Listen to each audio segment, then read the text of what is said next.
Bienvenue dans le défi alimentation consciente. 21 jours pour de meilleures habitudes avec le centre médical de Gemep. Aujourd'hui, c'est le jour 9 et nous allons aborder un sujet essentiel. Comment distinguer la faim physique de la faim émotionnelle? Vous est-il déjà arrivé de vous demander si vous mangiez vraiment parce que vous aviez faim ou simplement pour compenser un stress, une tristesse ou même l'ennui? Si oui, cette vidéo est faite pour vous. Prêt à apprendre à écouter votre corps? Commençons par la faim physique. C'est un besoin biologique, le signal de votre corps, qui vous dit qu'il est temps de le nourrir. La faim physique se manifeste progressivement et peut être accompagnée de signes comme un gargouillement de l'estomac, une baisse d'énergie ou même de l'irritabilité. La faim émotionnelle, quant à elle, est déclenchée par vos émotions et non par un réel besoin de nourriture. Elle survient souvent de façon soudaine et provoque des envies spécifiques, généralement d'aliments sucrés, gras ou réconfortants. Contrairement à la faim physique, la faim émotionnelle persiste même après avoir mangé et peut souvent mener à des sentiments de culpabilité ou de regret. Elle est souvent liée à des situations comme le stress, l'anxiété, la tristesse ou même l'ennui. Manger devient alors un moyen de masquer ces émotions plutôt que de les affronter. Aujourd'hui, nous vous invitons à faire un exercice simple mais révélateur.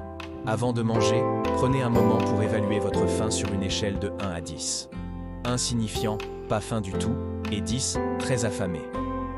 Si votre niveau de faim est inférieur à 5, posez-vous la question: est-ce que je mange pour nourrir mon corps ou pour apaiser une émotion? Si vous réalisez que votre faim est émotionnelle, essayez de trouver une autre activité pour répondre à cette émotion. Faire une promenade, écouter de la musique ou parler à un ami peuvent être de bonnes alternatives. Voici quelques conseils pour mieux distinguer la faim physique de la faim émotionnelle. Observez la vitesse à laquelle la faim survient. La faim physique apparaît progressivement, tandis que la faim émotionnelle est souvent soudaine. Analysez vos envies. La faim physique se satisfait par n'importe quel aliment, alors que la faim émotionnelle appelle souvent des aliments spécifiques et réconfortants. Prenez le temps de respirer.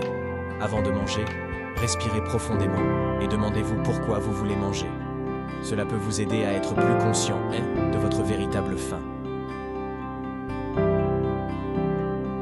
Essayez cet exercice aujourd'hui et notez vos observations.